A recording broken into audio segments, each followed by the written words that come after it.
மாதா தொலைக்காட்சி நேயர்களுக்கு வணக்கம். நாம் திருடரா அல்லது காவலரா?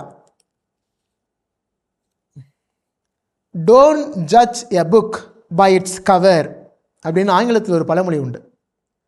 எந்த புத்தகத்தையும் அதனுடைய பக்கத்தை வைத்து முடிவு செய்து விடக்கூடாது என்று. நாம் யாருக்கு செவிசாய்க்கிறோம், யாரை பின்தொடர்றோம்? ஏன்னா இந்த உலகம் என்பது இப்படியாக மாறிவிட்டது இல்லையா? எதிரிக்கு எதிரி நண்பன். எனக்கு பிடிக்காத ஒருவரை பழி வாங்கணும், அவரை அழிக்கணும்னு சொன்னால் நான் ஒருவர் திருடர், கொள்ளையர், அவர் தீயவர் என்று அறிந்தே அவரோடு நட்போடு பழகிறேன் இல்லையா? தீமை செய்வதற்கு துணை போகிறேன். நல்லவர்கள் உயர்ந்தவர்கள் என்று சொல்லி இன்று முகமூடி மாட்டிக்கொண்டவர்களில் நீங்களும் உங்களையும் ஒருவர் இருக்கலாம்.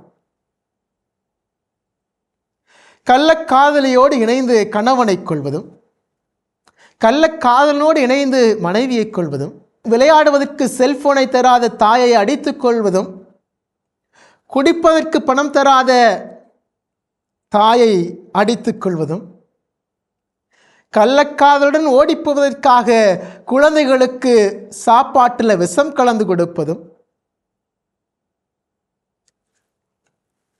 சிறு குழந்தை என்று கூட பாராமல் பாலியல் வன்கொடுமை செய்யக்கூடிய ஆணாதிக்க கூட்டமும், பெற்ற குழந்தையின் மேலே பாலியல் வன்கொடுமை செய்யும் தந்தையும், பணமுள்ளோர் மட்டுமே படிக்க வேண்டும், படிக்க முடியும் என்ற ஆளுகை செய்கிற பணம் படைத்தோரும், உயர்ந்த ஜாதி என்று சொல்லிக் கொள்ளுகிற ஒரு சிலர் மட்டுமே பதவியில் அமர வேண்டும், ஆட்சி செலுத்த வேண்டும் என்கிற ஏற்றத்தாழ்வை புகுத்துகிற, தீட்டு என்று திணிக்கிற தாழ்வு மனப்பான்மை கொண்டோரும், இலவசம் இலவசம் என்று சொல்லி மக்களை அடிமைப்படுத்தும் அரசியல், வணிகம், வியாபாரம் சார்ந்த இவ்வுலகச் சூழலில் தானே நாமும் வாழ்ந்து கொண்டிருக்கிறோம்.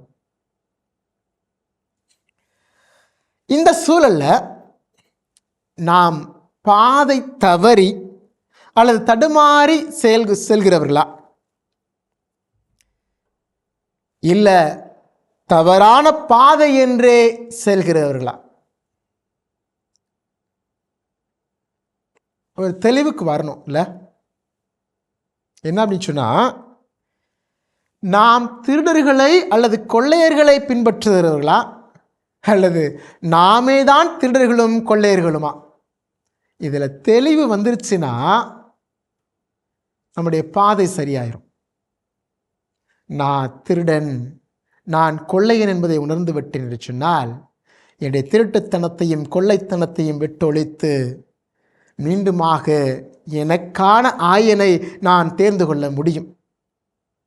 இல்லை, நான் ஏதோ ஒரு திருடனை பார்த்து கொள்ளையனை பார்த்து வழி தவறி போயிட்டேன், யாரோ என்னை வழி தவறி நடக்க செஞ்சிட்டாங்கன்னு சொன்னால் அதிலிருந்து மீண்டும் வருவதற்கும் இந்த ஆயன் நமக்கு உதவுகிறவராக இருக்கிறார். இயேசுவே உங்களுக்கும் எனக்கும் உண்மையான ஆயன் என்பதை உணர்ந்து கொள்ள நல்ல தருணம் இது. இந்த திருடர் அவரெல்லாம் இடையில வருவார், அவரெல்லாம் ஆடையும் தெரியாது, ஆட்டுக்கு இவரையும் தெரியாது. ஆனால் நமக்கு தெரியும் இல்லையா நம்முடைய ஆயன் யார், அவர் என்ன சொல்கிறாரு, அவருடைய குரல் என்ன, அவருடைய செயல் என்ன, அவர் நமக்கு எதை நோக்கி வழிநடத்துகிறார் என்பதெல்லாம் அறிவோம் அல்லவா?